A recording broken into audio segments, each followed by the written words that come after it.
people don't know this, but one of the nice new things that you'll find in some advertisements is that some companies want you to use essentially like a cookie, a tracking pixel that is an audio.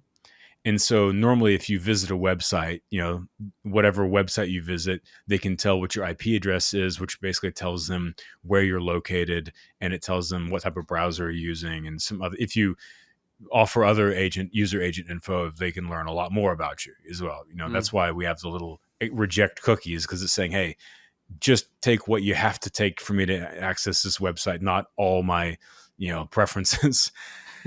So there's a technology that some evil company made that basically you can insert an audio version of that. So advertisements, a lot of advertisers started saying you have to, in order for us to advertise on your podcast, you have to insert this tracking pixel into the audio so that we get information. We want to close the loop on sales.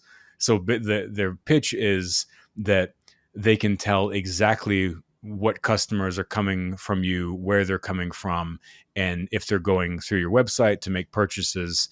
But ultimately what they're doing is they're taking your entire audience. If you have 100,000 listeners, they're taking 100,000 IP addresses of all of their location, how they're using the internet, and maybe more preferences. And so I was like, I refuse to do that. I refuse to be a part of that, because like that's just as evil as cookies were.